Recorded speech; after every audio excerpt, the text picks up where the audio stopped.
Avant de commencer, sachez que j'ai essayé de rendre cette vidéo la plus accessible possible, malgré ses considérations historiques, à ceux qui sont moins versés dans le lore de FNAF ou qui seraient arrivés plus récemment dans le fandom.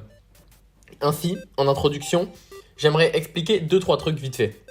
On va parler pas mal de l'événement appelé par les fans Missing Children Incident, ou MCI en abrégé, qui désigne la disparition des enfants dont on parle dès FNAF 1, qui sont ensuite placés dans des animatroniques.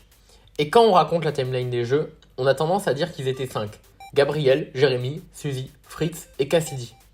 Gabriel dans Freddy, Jérémy dans Bonnie, Suzy dans Chica, Fritz dans Foxy, Cassidy dans Golden Freddy, ce dernier étant déjà hanté par le Crying Child, l'enfant des mini-jeux de FNAF 4. Mais, et ce sera le sujet central aujourd'hui, on n'a pas toujours interprété ça comme ça.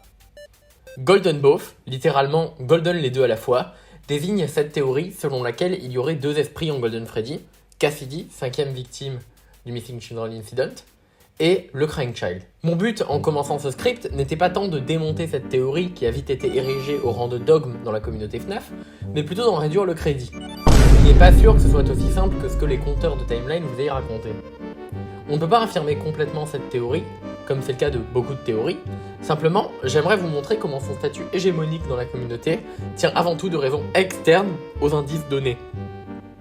D'ici la fin de cette vidéo, avec un peu de chance, je vous aurai montré que les défenseurs de cette théorie devraient donner davantage de preuves que ce qu'ils affirment au lieu de simplement l'affirmer comme fait établi, incontestable, ne rivalisant avec aucune autre théorie concurrente. Autre avertissement, à moins que le devenir de cette chaîne ne me réserve des surprises, une bonne partie du public qui me regarde a sans doute déjà consulté les vidéos de Captain Hype, chez qui j'ai déjà fait plusieurs apparitions, et avec qui nous avons de nombreux accords concernant le lore de FNAF. Évidemment, regarder ces vidéos n'est pas requis, même si je conseille très fortement son travail sur la licence, en particulier sur FNAF 4, qui n'est égalé par aucune production que je connaisse sur le sujet. Dès lors, si vous voulez une vidéo qui explique bien pourquoi le Crying Child est Golden Freddy, ce avec quoi a priori personne de sensé n'a de problème dans la communauté, je vous la conseille car je n'irai pas jusque là dans ma déconstruction. Comme dans les vidéos de Hype, et tout simplement parce que je pense que c'est le seul paradigme approprié pour approcher une licence aussi parasitée par les changements, je vais partir avec un angle très historique, qui se concentre pas mal sur l'évolution des indices dans les jeux et l'évolution des débats. Golden Freddy a toujours eu une place un peu spéciale par rapport au reste des animatroniques principaux, et ainsi ça a généré du mystère, beaucoup de théories, avec beaucoup de questionnements sur pourquoi il était aussi spécial en premier lieu. Et la réponse couramment acceptée à ce mystère est désormais Golden Both, la théorie des 2 esprits dans Golden Freddy.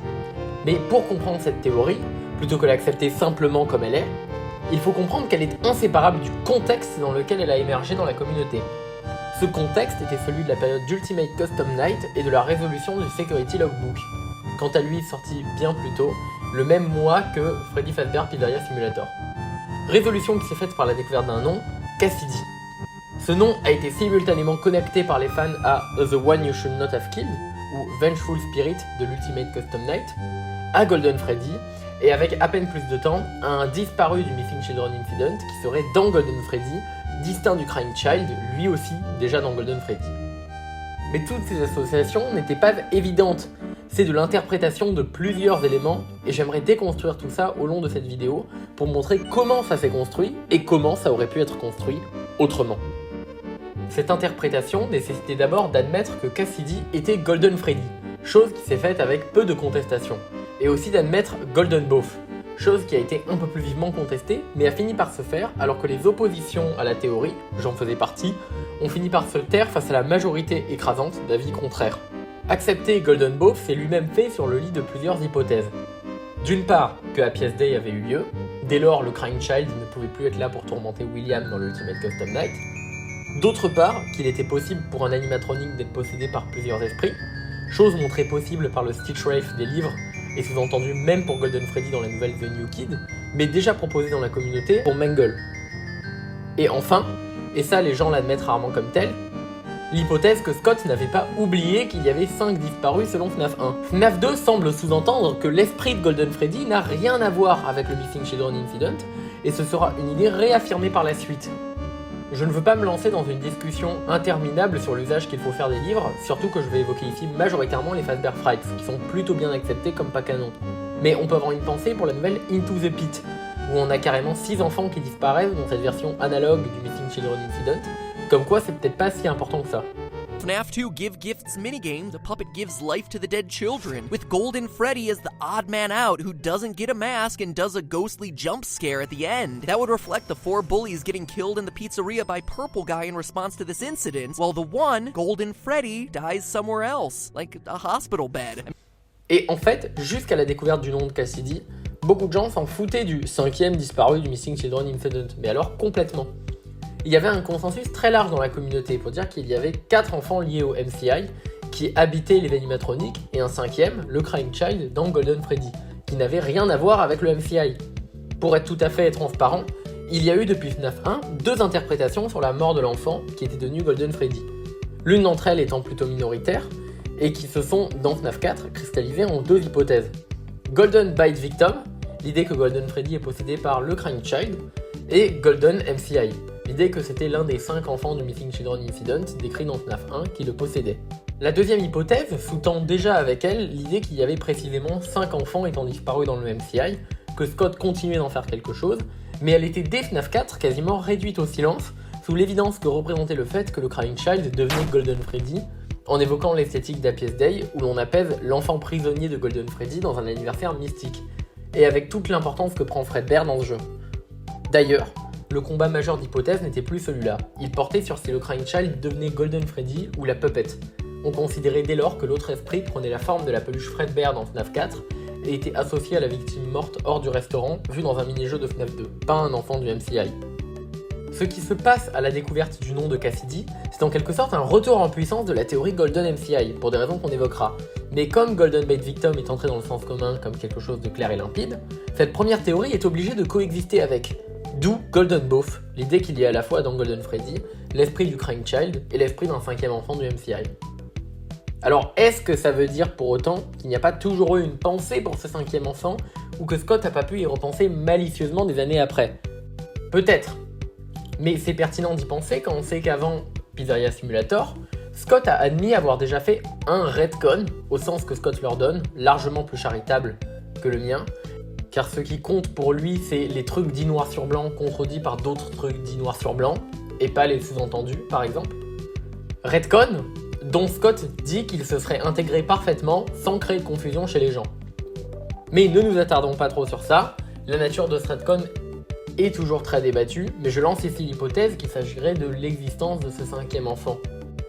Nous pouvons aussi remettre en question la pertinence du lien fait entre Golden Freddy de la nouvelle The New Kid et celui des jeux, quand en fait c'est plus compliqué que ça. Quelqu'un se fait ingérer, intégrer dans Golden Freddy alors qu'il y en a déjà un autre. Ce qui semble surtout être un outil narratif pour nous montrer cette autre personne déjà dedans, Andrew, un personnage très important pour les nouvelles, mais l'autre personne qui se fait intégrer dans Golden Freddy, ou Golden Freddy avec 2 esprits dedans, ne revient pas du tout. D'ailleurs, n'est-il pas surprenant que ni dans la trilogie de romans, qui partage plus de liens avec les jeux, ni dans le film, Golden Freddy ne semble être associé à 2 esprits. J'y vois là au moins l'aveu de Scott que c'était pas prévu à la base ou que ça lui plaît pas. Tout au plus, une trace du fait que ce n'est pas 2 personnes mais une seule. Et pour ceux qui seraient tentés de comparer le Stitch Wraith avec Jake et Andrew à Golden Freddy, n'oublions pas qu'il a déjà l'air d'être l'analogue d'Ennard. Can answer this. Which ending really happened? I've given a lot of thought as to whether or not I should answer this question. Okay. And I went back and forth and back and forth and back and forth. And the answer is very interesting. Okay. You know? The answer is very interesting. The answer is complex. Okay. However, I'm not going to answer it because it's only going to cause strife. Enfin, depuis l'interview de Scott Cawthon avec Doko, où Scott qualifie d'intéressante et complexe la réponse à la question sur si Happiest Day est vraiment arrivé ou non, et avec des choses difficiles à comprendre d'une seule manière claire, on va le dire comme ça, comme le blob de Security Breach, des gens se demandent si Happiest Day est vraiment arrivé. Mais ne vont pas du tout remettre en question le rôle qu'ils octroient à Cassidy, alors que c'est quand même par une croyance ferme en le fait qu'Happiest Day était arrivé, qu'ils en sont arrivés là. Pourtant, si le consensus à l'époque avait été qu'on était en bad ending de FNAF 3, personne n'aurait interprété le nom Cassidy comme signifiant qu'il y avait 2 esprits dans Golden Freddy. Si ce nom a été donné à un disparu du MCI, c'est bien parce que tout le monde pensait que le Crying Child était apaisé, ne pouvait plus être là, et il faut le dire, et je vais aussi mettre à mal cette idée, parce que les gens ont cru que Cassidy ne pouvait pas être le nom du Crying Child. Mais si nous ne sommes pas sûrs que Happiest Day a eu lieu, et si Cassidy peut être le nom du Crying Child, alors il n'y a nullement besoin d'invoquer de 5e disparu et d'esprit qui partagerait Golden Freddy avec lui. J'entends montrer que la version initiale de la théorie de Golden Bite Victim est toujours aussi solide et que la communauté devrait songer à y revenir. Alors, peut-être que c'est un peu abstrait, surtout pour ceux qui s'y connaissent moins, donc je propose de revenir sur une petite histoire, pas l'histoire complète, ce serait encore plus long, de Golden Freddy, et avec de Cassidy, Golden Both, tout ça, pour voir comment ça s'est formé et comment ça tient. Golden Freddy, une ontologie un peu compliquée. Je vais emprunter un peu ici à un article de Retro Beetle avec lequel je ne suis pas complètement d'accord, le lien est disponible dans la description, même si, à mon avis, il se perd dans sa théorie, notamment en voulant prouver que William n'est pas le protagoniste de l'Ultimate Custom Night, non-sens à mes yeux, même si c'est un débat qui a déjà existé à l'époque. La nature précise de ce qu'a été Golden Freddy a toujours été sujet à débat, et aujourd'hui, les défenseurs de Golden Both se sont arrogés de la complexité de son mode d'être, sous prétexte qu'il y aurait 2 esprits dedans, et que ça suffirait à justifier donc qu'il soit ainsi. Alors Kennard ou Molten Freddy s'en sortent avec jusqu'à 5 esprits sans capacité de téléportation. Ce faisant, ils occultent un point essentiel de ce qui a constitué jusque-là la croyance en un seul esprit, sans aucun rapport avec le MCI dans Golden Freddy. Celui-ci a d'abord été vu, et cela semble être l'hypothèse qui domine par exemple la théorie de Captain Hype sur FNAF 4, comme le costume de Fredbear. Je sais qu'il y a encore des gens qui veulent débattre que Golden Freddy n'est pas Fredbear. Je considère que c'est n'avoir aucun sens historique. Là où j'aurais des désaccords, c'est que s'il n'est pas impossible non plus que ce soit le costume original qui ait acquis des propriétés particulières par son mode de possession tout à fait bizarre, je resterai plus prudent en disant qu'il représente le personnage de Fredbear. Car il est plus probable, vu comment il n'interagit pas avec la matière, qu'il s'agisse simplement d'un esprit prenant l'apparence de Golden Freddy. Retro Beetle note comment dans une série, les personnages ont l'air d'être distingués au travers de tous leurs modes de rénovation et dégradation. Golden Freddy est toujours représenté seul, unique, comme si les différences entre les formes plus ou moins endommagées qu'on voit de lui étaient négligeables. Juste un Golden Freddy dans FNAF World, et pas par exemple Golden Freddy et Wizard Golden Freddy, et pareillement dans l'Ultimate Custom Night. Ces changements physiques ne sont pas pertinents car ils sont différentes formes du même être, qu'il n'est pas réellement altéré par le temps. Ce n'est pas un costume possédé, mais un fantôme. L'idée est renforcée dans FNAF 3. Dans les mini-jeux où les animatroniques se font démonter, là où l'on s'attendrait à jouer Golden Freddy dans le dernier et à le voir se faire démonter, on joue à la place un esprit. Le même sprite est utilisé pour représenter les esprits qui sont dans les animatroniques une fois que ceux-ci ont été démontés. L'idée est claire, Golden Freddy est déjà nu. Il est déjà seulement un esprit. Je passe sur l'incohérence où j'imagine le retcon pour les partisans de Golden Both, de ce moment où il y a 5 esprits en face de William Afton lorsqu'il se fait bloquer dans Springtrap. Mais vous noterez déjà que si on admet ça à propos de Golden Freddy, ça devient bizarre de considérer un costume possédé par 2 esprits, puisqu'il n'est plus question de costume possédé. Il est directement question d'un esprit qui est vu sous cette forme-là. Le mini-jeu de FNAF 2, Give Gift, Give Life, va dans ce sens-là. L'easter egg qui apparaît avant le jumpscare de Golden Freddy dans ce mini-jeu sous-entend, j'ai dit plus tôt, un esprit qui n'a rien à voir avec le MCI. Je suis allé un peu vite en besogne, car j'ai admis la continuité entre ce mini-jeu et le fait que plus tard dans FNAF 4, on voit effectivement quelqu'un, comme promis par ce mini-jeu ici, qui est différent, séparé des autres, et qui devient une âme persistant après la mort dans des circonstances différentes des 4 autres. Si vous considérez que c'est trop ambitieux de ma part dans une série qui a su faire tant d'erreurs sur des morts sur plusieurs jeux d'affilée, reconnaissez au moins qu'on nous montre ici une personne à qui la puppet n'a pas l'occasion d'accorder de costume et dont l'identité est Golden Freddy. Cela colle bien avec le Crying Child, mais surtout ça colle très mal avec l'idée d'un 5e disparu du MCI qu'on aurait fourré dans un costume. Si c'était le cas, et si par exemple Golden Freddy était différent parce qu'on l'avait fourré dans un costume déjà possédé dans des circonstances différentes. On verrait cette personne au centre déjà masquée, ou on verrait quand même la puppet mettre un costume sur quelqu'un. Ce n'est pas ce qui se passe. Et c'est pour ça que tout le monde s'en fout jusqu'à l'Ultimate Custom Night et part du principe que c'est pas si important les fameux 5 enfants disparus, pour juste admettre que le Crying Child possède Golden Freddy. Ce qui marche très bien. Et c'est vrai, les plus fins auront dit que je suis un peu de mauvaise foi, car quand les gens disent qu'il y a Golden Both, d'habitude, ils ne font pas littéralement comme si les arguments que j'ai cités n'existaient pas ou étaient faux. mais plutôt ils partent du principe qu'ils sont désormais faux, ou que Scott a retconné tous ces trucs-là, a changé d'avis, se rappelant soudain qu'il fallait peut-être incorporer une 5e victime. Mais n'est-ce pas là un raisonnement plus compliqué que de simplement considérer que Scott a oublié cet élément de FNAF 1, sachant dans d'autres choses qui ont été altérées, ou corrigées, ou précisées. Réalisez aussi ce que ça demande de supprimer, et à quel point c'est contre-intuitif pour une série qui a progressé jusque-là, pour nous montrer à quel point Golden Freddy était particulier pour la personne qu'il était, jusqu'à nous révéler qui il était, et en faire quelque chose d'éminemment important. Tout cela étant dit, j'aimerais désormais me plonger dans ce moment de l'acceptation de cette théorie par la communauté, pour montrer qu'en face de tout ce que j'ai indiqué plus tôt, et même si elle n'était peut-être pas fausse, elle a peut-être été avalée trop facilement. Le moment de l'acceptation de Golden Bough et l'émergence de Cassidy. Je vais dans un premier temps essayer d'être très factuel sur comment ça s'est passé avant de critiquer.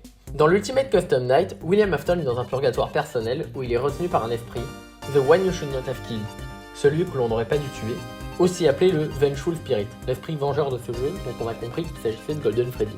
Ce que je ne remettrai jamais en cause ici, c'est ce qu'indique le jeu très clairement. Comment l'ont interprété les théoriciens de l'époque, Golden Freddy étant le Crying Child? Ça aurait été bizarre de dire que c'était celui que William Afton n'aurait pas dû tuer, vu qu'il avait juste conçu le mécanisme du costume à Springlock qu'il a mordu. Mais si tout allait jusque-là dans le sens que le Crying Child était Golden Freddy, ça aurait été le moment d'admettre que cet esprit, celui du Crying Child, était le Vengeful Spirit. Et sans doute l'aurait-on fait de la même manière qu'on a plus tard inventé des excuses pour justifier que quelqu'un d'autre se venge de William Afton avec autant de véhémence. On aurait sans doute essayé de le justifier, mais faire cela, placer le Crying Child dans le rôle de cet esprit vengeur, aurait été remettre en question que Happiest Day était arrivé, ce qu'on fait tous les jours aujourd'hui. Sauf qu'à l'époque, c'était considéré comme un pilier du canon, une pierre intouchable. Alors, il fallait se tourner vers d'autres théories. Golden Freddy n'était pas le Crying Child. Vous ne me croyez pas quand je suis aussi radical?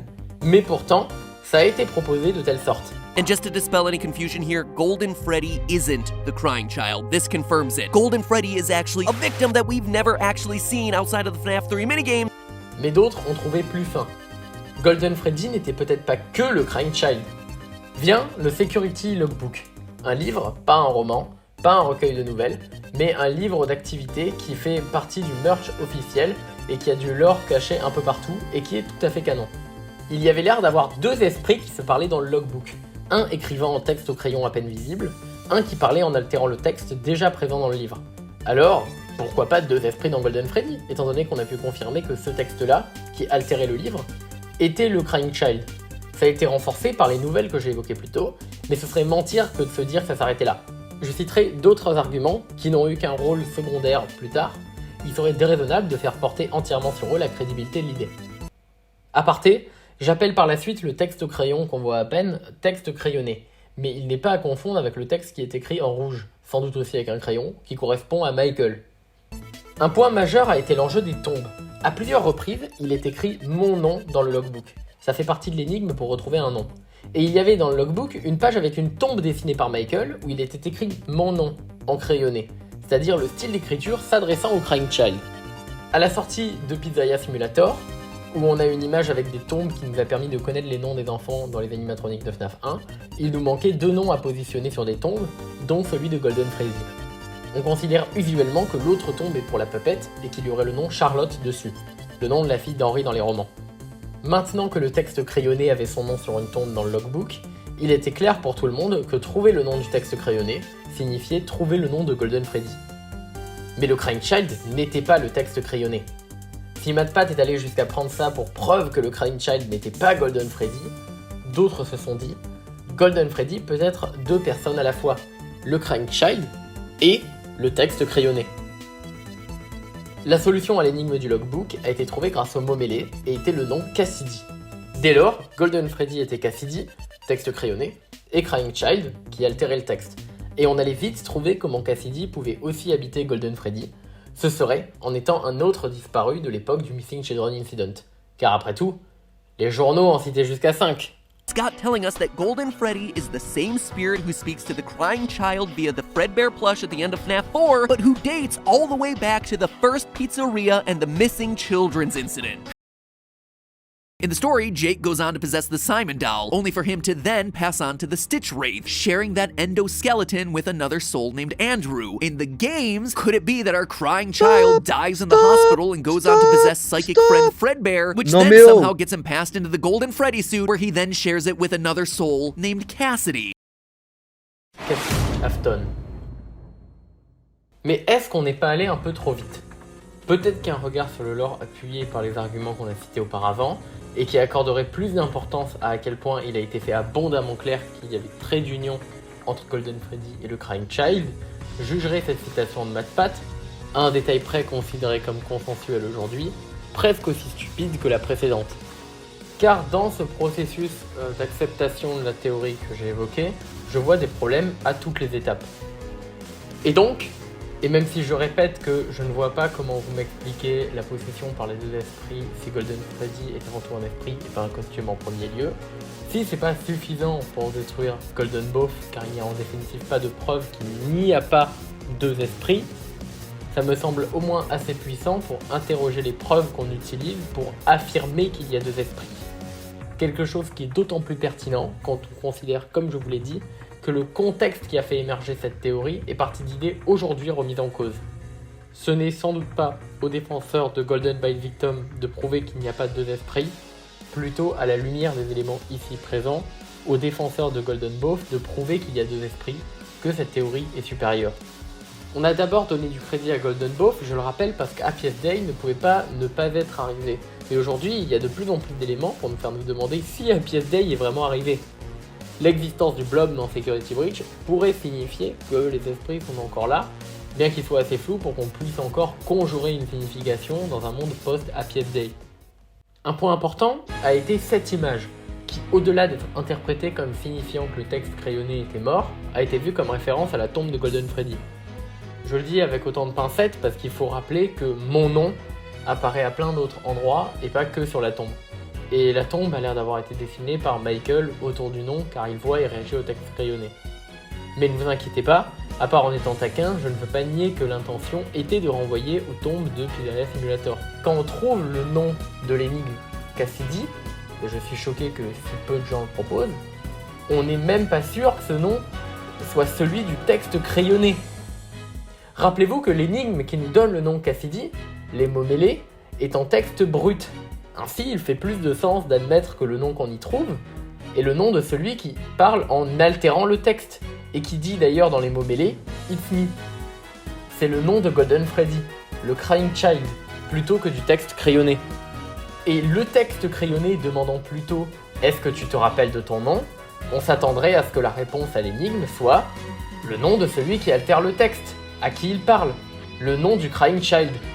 Et ce serait alors Cassidy Afton. Pas si improbable quand on sait que le Cassidy screenplay du film FNAF, script abandonné qui devait être saturé de lore, aurait dû passer au travers de multiples ères de la franchise. C'est clair que ça fait plus de sens si Cassidy est le Crying Child de FNAF 4, qu'on retrouve ensuite dans Golden Freddy dans plusieurs jeux, et qui reste jusqu'à l'Ultimate Custom Night. Plutôt que si on considère que c'est ce gamin random qui meurt une fois et qu'on n'a jamais vu dans aucune scène importante. D'un autre côté, j'entends, on peut reconnaître que si c'est assez délirant de la part du logbook de nous donner le nom de quelqu'un d'autre que de celui qui écrit mon nom sur plein de pages, surtout quand dans les mots mêlés il y a aussi qui es-tu et quel est ton nom, qu'on peut prendre comme du texte altéré et qui brouille les pistes. Mais après, vu qu'il demande explicitement le texte crayonné, est-ce que tu te rappelles de ton nom ? C'est logique que le nom caché, celui qu'on essaye de révéler par l'énigme, soit celui qu'il cherche, celui dont il faut se souvenir. Le mon nom est une invitation à mettre son nom dessus, pour qu'il retrouve ses souvenirs enfouis. Rappelons aussi que sur la page à côté des mots mêlés, il y a un miroir. Qui es-tu et quel est ton nom, écrit par le texte altéré, doivent donc se refléter dessus. Le Crying Child se pose cette question. Et sur la même page, les mots mêlés, on y trouve la réponse en résolvant l'énigme.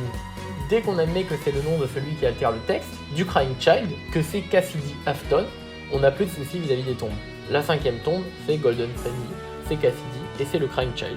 Ce n'est que si le nom n'est pas celui du Crying Child, vu qu'on sait que Golden Freddy est le Crying Child, on doit trouver quelqu'un d'autre qui s'appelle Cassidy et est en même temps à tout hasard Golden Freddy. Et maintenant, on est libéré du sortilège. On n'a plus à s'efforcer de penser que ce texte crayonné est Golden Freddy, qui peut toujours être le Crying Child. Et ce texte crayonné n'a même pas à dater du Missing Children Incident, et même pas à être le Vengeful Spirit, qui peut juste être le Crying Child.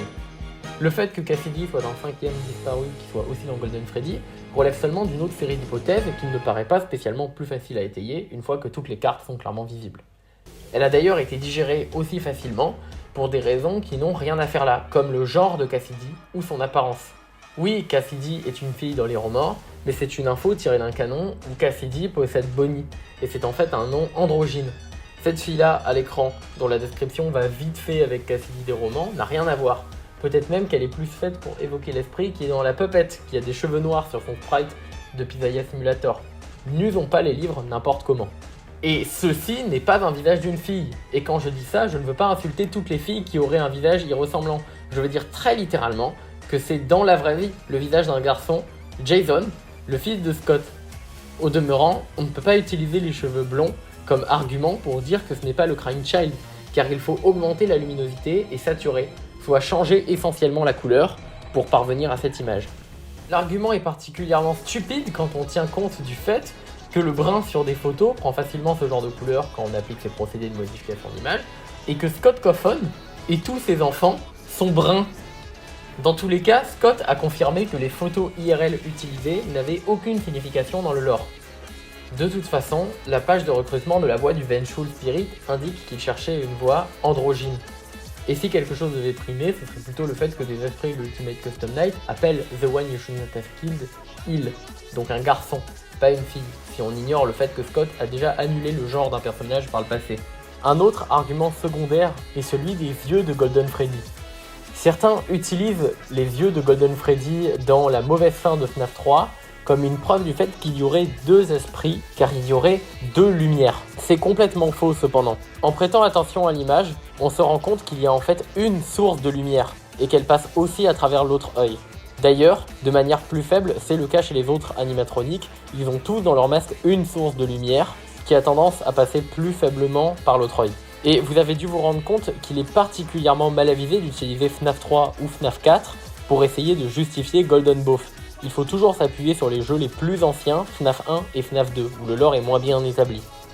Il est impensable que FNAF 3 ait été fait en considérant qu'il y avait deux esprits dans Golden Freddy, purement et simplement. Au vu de toutes les occurrences où on voit 5 esprits et pas 6. La seule chose que peuvent faire les partisans de Golden Bough, c'est se défendre en invoquant des arguments datant d'avant et considérer que dans FNAF 4, le Crying Child vient s'ajouter au mix.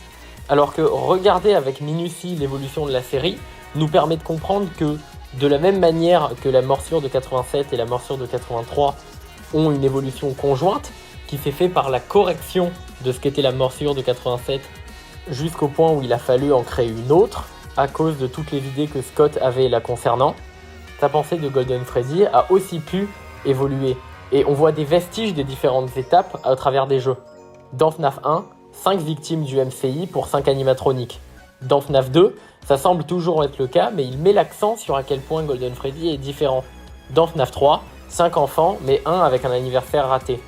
Dans FNAF 4, un enfant qui ne fait pas partie du MCI, qui est Golden Freddy, le 5e animatronique, et qui a eu un anniversaire raté. On va revenir sur comment on interprète le logbook s'il n'y a pas un autre esprit nommé Cassidy. Mais justement, quelque chose sur lequel je n'appuie pas assez dans cette vidéo, c'est le fait que le logbook est plutôt un argument contre Golden Bough. Car dans les recueils de nouvelles, quand il y a deux esprits qui partagent un animatronique justement, ils peuvent être en dialogue.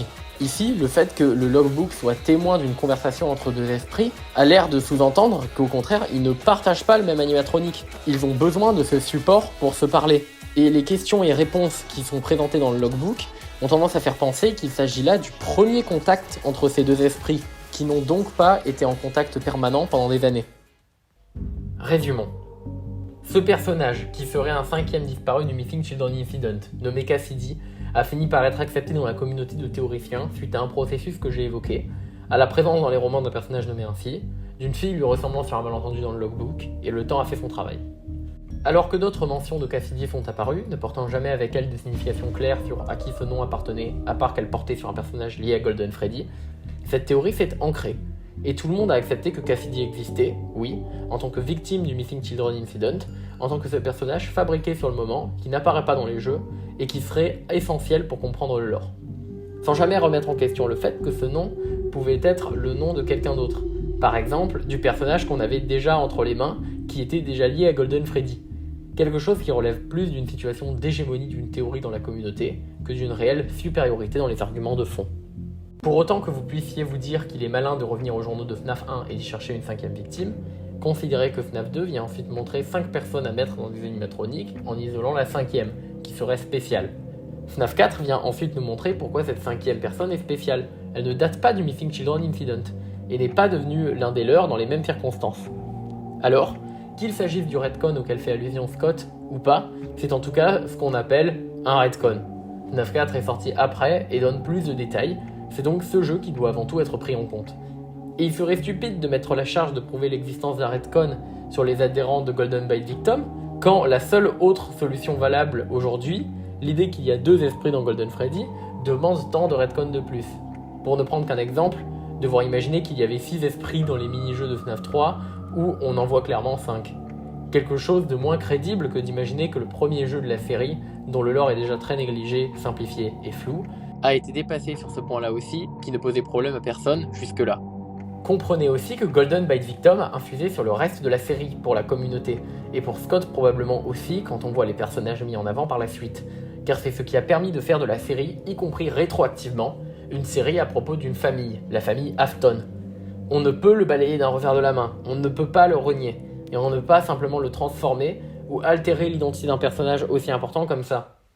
Alors si vous devez retenir quelque chose de cette vidéo, quand bien même pour une raison qui m'échappe vous seriez pour l'idée qu'il y a 2 esprits dans Golden Freddy, c'est qu'il est indéniable que le logbook voulait révéler le nom du Crying Child et que Cassidy, c'est ce nom. Je me permets d'insister une fois de plus dessus, car je sais que la résistance est puissante. Tout au long du livre, le texte crayonné parle au Crying Child et il lui demande des détails sur sa vie, allant jusqu'à lui demander s'il se souvient de son nom.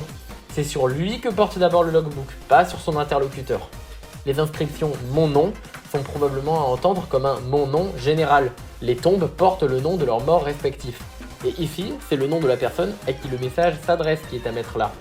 À la double page des mots mêlés d'où on obtient le nom Cassidy, on y voit écrit sur la colonne de droite et sur celle du bas « Qui es-tu et quel est ton nom ?» avec sur l'autre page un miroir. Ce sont des questions qui sont cette fois posées au Crying Child par lui-même, à lui-même, d'où le miroir.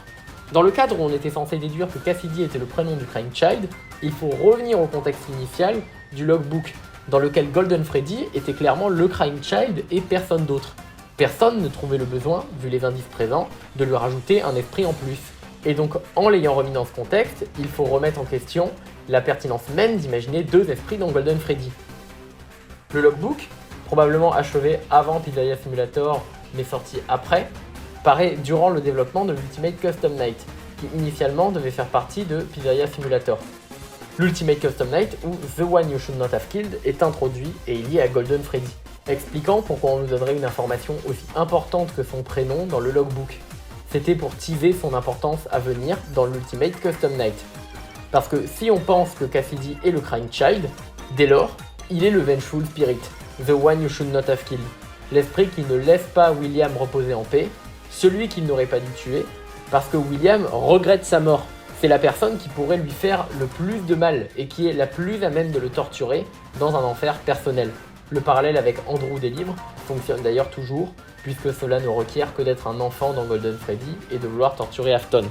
Toujours en termes de parallèle, on peut penser à l'enfant qui est Golden Freddy dans le film, qui est habillé comme le Crying Child et a l'air de devenir vengeur d'ici la fin du film, un esprit vengeur. Une telle idée n'allait pas passer dans la communauté où Happiest Day était considéré de façon univoque comme canon. Un mois après l'Ultimate Custom Night, pendant le décryptage du logbook, sort l'interview de Scott par Doko, dans laquelle Doko lui pose la question « Quelle fin a réellement eu lieu dans FNAF 3 ?» Scott choisit de ne pas répondre, puis développe en disant qu'il ne répondra pas pour ne pas causer de la tension. Comprenez qu'ici, ne pas répondre de cette manière-là insinue que c'est la bad ending qui est canon. Au moins à ce moment-là, Happiest Day avait été décanonisé en même temps que tous ces concepts étaient venus. En effet, c'était nécessaire pour que Cassidy Afton soit présent dans l'Ultimate Custom Night, apportant une autre fin que la fin heureuse de FNAF 3, beaucoup plus cruelle, passant par le fait de torturer Afton plutôt qu'un anniversaire, auprès des autres victimes. Reste à répondre à une autre question. Si ce n'est pas Cassidy, et surtout si ce n'est pas l'esprit lié au Missing Children Incident qu'on place généralement derrière ce nom, qui partagerait Golden Freddy avec lui, qui parle au Crying Child sous la forme d'un texte crayonné? Qui essaye de l'apaiser? La réponse n'est pas si dure que ça. La puppet, celle qui a porté dans ses bras les autres victimes, pour reprendre les mots de Henry, dans Pizzeria Simulator. Comme dans Happiest Day, le guide vers son apaisement. Et comme il était peut-être prévu dans FNAF 4, puisqu'avant d'inventer les peluches Tokiwoki dans Sister Location, vous n'allez pas me faire croire que c'était censé être autre chose qu'un esprit, on avait là une peluche possédée qui pouvait apparaître un peu partout, il était sans doute prévu qu'elle corresponde à cette victime morte hors d'un restaurant, n'ayant pour quelques raisons pas encore d'animatronique mais en ayant trouvé un plus tard, le jumpscare du mini-jeu montrant un enfant mourir avant que William Afton n'adopte son mode opératoire, le présentant comme étant celui de la puppet qui a toujours eu une place un peu bizarre, parce qu'on ne savait pas comment son esprit en était venu à posséder son animatronique, puisqu'elle était responsable du retour des 4 autres esprits principaux dans leurs animatroniques, et pendant une longue période, c'était resté ouvert. Comment ça s'était passé, et où était son esprit du moment de sa mort, au moment de la possession. C'est aussi sans doute le guide du Crying Child dans FNAF World, où la clock ending permet de mettre en place Happiest Day. C'est justement Plush Fredbear qui glitch pour nous mener vers la clock ending, et où un personnage mystérieux qui en sait plus que nous dessus est représenté par 2 yeux brillants qui sont incontestablement ceux de la puppet, n'en déplaise à la mise à jour qui les réutilise pour représenter Baby à un autre moment. Pour terminer, je vais être honnête avec vous. Scott dit que la réponse est complexe concernant Happiest Day. Et je tends à penser, vu tout ce qui tourne autour dans les premiers jeux, qu'il n'a pas été littéralement décanonisé, mais a été reporté dans la timeline, qu'il est arrivé simplement plus tard. J'ai du mal à croire que ça ait été complètement décanonisé à cause de l'image des tombes dans Pizzeria Simulator, qui évoque à mes yeux l'apaisement de ses enfants, une image qu'on nous rappelle dans le DLC de L.Id, Curse of Dreadbear. Mais même dans ce cas-là, ça ne nous dit rien sur quand Happiest Day est arrivé. Dès Pizzeria Simulator, des théories ont émergé sur le fait que ça avait pu avoir lieu, mais pas pendant FNAF 3, plutôt pendant Pizzeria Simulator. Ou ça peut être, par exemple, après l'Ultimate Custom Night, et alors que William est déjà digitalisé et peut donc fuir ou être copié en tant qu'être virtuel selon comment vous le concevez. Retro Beetle, un grand partisan de Cassidy comme étant le Crying Child, joue avec cette idée. Les preuves qu'il utilise sont liées au lien entre FNAF World et l'Ultimate Custom Night, avec les sprites qui apparaissent pendant le gameplay, et bien sûr, Old Man Consequences. Vous voyez, là où d'habitude, ces liens, quand ils sont interprétés, sont utilisés pour dire que le monde de l'Ultimate Custom Night serait plus proche de celui de FNAF World dans un sens spatial, lui l'utilise pour le dire dans un sens temporel. Pour situer Happiest Day, il reprend le détail peu connu sur le fait qu'Oldman Consequences, dans l'Ultimate Custom Night, nous permet de débloquer le trophée de la fin de la noyade dans FNAF World. Puisque, pour des raisons qui ont toujours été obscures, l'image que l'on obtient dans cette fin s'appelle Happiest Day. Le fait d'avoir connecté ainsi l'Ultimate Custom Night à cette fin serait la preuve que l'Ultimate Custom Night est juste avant ce moment. Et après tout, pourquoi pas? Dans l'histoire en question, dans l'Ultimate Custom Night, qui nous permet d'obtenir le trophée, on nous dit de laisser le démon, William Afton, à ses démons. Autrement dit, d'arrêter d'insister avec lui. Faire ça ne serait-il pas s'apaiser? Et puis, pareillement, il me semble difficile de conserver un intérêt au logbook, qui me semble entretenir une discussion ayant pour but d'apaiser le Crying Child, si c'est pour au final jeter Happiest Day à la poubelle. Mais ce logbook, pour moi, loin d'aller en faveur de Golden Both, et par conséquent réduire l'importance du Crying Child, il est là pour le valoriser. Comme dit dedans, cette fête était pour lui. Tout ça a toujours été à propos de lui. Qui essaye-t-on d'apaiser dans FNAF 3? Un esprit de Golden Freddy dont l'anniversaire ressemble à celui du Crying Child. C'est le Crying Child. Qui essaye-t-on d'apaiser dans le logbook? Un esprit qui a eu une fête ratée comme le Crying Child. C'est le Crying Child. Et qui n'est pas encore apaisé mais à qui Old Man Consequences conseille le repos dans l'Ultimate Custom Night? Un esprit vengeur qui habite Golden Freddy comme le Crying Child. Et lui, ne serait pas le Crying Child? C'est ignorer le fil rouge. Il est celui qui a toujours été mis à l'écart des autres, spécial car n'ayant pas vécu le même destin. Et s'il y a une personne qui n'a pas été fourrée dans un costume, une qui est l'esprit qu'on joue dans FNAF 3 après les 4 autres animatroniques et qui reçoit son masque de Golden Freddy lors d'Happiest Day, si Golden Freddy n'est pas d'ailleurs un costume mais un esprit, quel esprit c'est? Un autre disparu du Missing Children Incident, ce dont on s'est foutu pendant des jeux durant, ou le Crying Child? Et plutôt que de dire Cassidy ou le Crying Child, à la lumière des arguments présentés, je choisis d'enlever le Missing Children Incident de l'équation et dire que le Crying Child est Cassidy Afton. Pensez-le ainsi, nous avons eu dans la série ce protagoniste qui se distinguait par le fait qu'il n'avait pas de nom. Un enfant dont nous connaissions l'histoire, mais pas le nom, et dans le logbook, nous cherchons un nom pour un enfant dont nous ne connaissons pas l'histoire. C'est juste que dans la communauté, l'idée de Golden Bough s'est ancrée. Toutes les informations venues après ont été ensuite prises sous son prisme. Ainsi, Andrew a été interprété comme Cassidy, enfant vengeur analogue du disparu du Missing Children Incident des jeux, qui interagissait avec Jake, équivalent du Crying Child. Et quand il a été découvert que la princesse de Princess Quest était appelée dans les données du jeu Cassidy, les gens n'ont pas tardé à imaginer que c'était là le retour de cet enfant vengeur qui avait toujours été la némésis d'Afton, qui revenait pour l'abattre car il était encore là. Avec le retrait rapide de ce nom des fichiers, alors que d'autres noms bien plus gênants comme Charlie Room ou dans la version Switch True Ending pour la Burn Trap Ending, qui n'est même pas la vraie ending au final, y sont encore, il est probable que nous n'étions pas censés le prendre comme un élément à interpréter. D'ailleurs, le fait que l'easter egg ultime de l'Ultimate Custom Night soit Fredbear, responsable de la mort du Crying Child, pourrait servir pour argumenter qu'il est spécial au Vengeful Spirit, parce que c'est le Crying Child. Tout comme on admet d'habitude que l'easter egg est là en premier lieu quand on defcoin Golden Freddy, parce que Vengeful Spirit qui tire les ficelles de ses purgatoires est Golden Freddy. Alors oui, j'aurais toujours du mal avec le fait qu'il soit celui qu'on n'aurait pas dû tuer, mais j'aurais pas de mal, comme certains semblent l'avoir, à dire qu'il en voudrait à son père, Afton, parce qu'il a été en compagnie des esprits qui ont souffert par sa faute, dont les corps animatroniques ont été démontés par lui, après les avoir ôtés de leur corps tout court. Il ne me paraît pas incohérent non plus d'imaginer qu'il serait arrivé à la conclusion que tout est de la faute d'Afton, et si c'était le Crying Child, ça ferait déjà beaucoup plus de sens que pour n'importe qui d'autre de mettre l'accent sur cet esprit-là, s'il fallait le mettre sur un en particulier, pendant l'Ultimate Custom Night. En tout cas, ça le serait plus que de le mettre sur un esprit au hasard, parmi 5, dont on n'a jamais entendu parler, et je pense qu'en faisant ça, je me ridiculise beaucoup moins que les tentatives d'expliquer pourquoi Cassidy serait celui, parmi tous ceux qu'Afton a tués, qu'il n'aurait surtout pas dû tuer.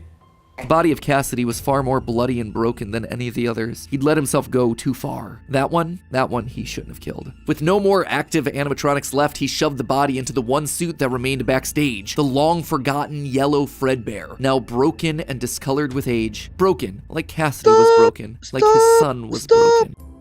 C'est un purgatoire et un lieu où les reflets sombres d'Afton le tourmentent. Si comme beaucoup le pensent, Afton a autant étudié l'âme par souhait de rassembler son fils, lui qui a aussi perdu Elizabeth par négligence, il ne serait pas idiot qu'il garde plus que les autres, plus que les meurtres de sang-froid dont il n'a rien à faire, la mort du Crying Child sur sa conscience, faisant de lui celui qu'il n'aurait pas dû tuer. Je ne sais pas à quel point j'y crois, mais n'est-ce pas déjà plus convaincant que toutes les tentatives ad hoc que vous avez vues auparavant d'expliquer pourquoi telle mort du Missing Children Incident qui s'appelle Cassidy serait plus importante que les autres pour des raisons jamais explorées, ni in-game, ni dans des sources extérieures, ni nulle autre part que dans l'imagination. The one he shouldn't have killed. William thought back. He'd done a lot of awful things, but there was always the one that stood out. Not Charlie, his drunken act of revenge. Not Susie, his first true murder, no. Instead, it was the one that he had lost control with. The one that he had broken beyond repair for no good reason other than because he could. The one that he'd stuffed inside the golden bear that his partner used to wear. Cassidy. On ne peut pas faire comme si c'était un problème que le Crying Child soit pas de façon évidente celui qu'il n'aurait pas dû tuer, alors qu'on fait au quotidien comme si c'était pas un problème que l'enfant du Missing Children Incident, qu'on appelle arbitrairement Cassidy, le soit pas d'une façon tout aussi peu évidente. Pour reprendre grossièrement les mots de Retro Beetle, c'est un gros problème, principalement à cause du fait que William a tué beaucoup d'autres enfants. Pour que la 5e victime dise être celle que William n'aurait pas dû tuer, malgré le fait d'avoir vu Charlotte et les autres enfants disparus en tant qu'esprit, ce serait incroyablement arrogant. Qu'est-ce qui est censé rendre cette victime plus importante que tous les autres enfants, à leurs yeux, à ceux de William ou aux nôtres ? Pourquoi est-ce que la 5e victime se sent assez vaniteuse pour empêcher l'esprit de William de quitter son corps juste pour le voir souffrir ? En effet, pourquoi est-ce qu'elle serait assez importante pour être le personnage le plus mystérieux de toute la série ? Bref, Golden Bough va à l'encontre du lore qui se développe autour de Golden Freddy de jeu en jeu et diminue l'importance du Crying Child au profit d'un personnage qui est créé de toutes pièces.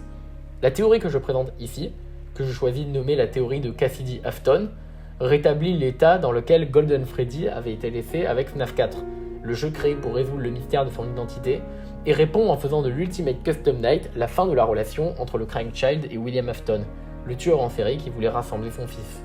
Cela fut vain, et Cassidy Afton n'a, encore heureux, aucune reconnaissance pour son travail, et le torture éternellement pour ses vices envers les esprits qui sont devenus ses nouveaux amis dans la mort.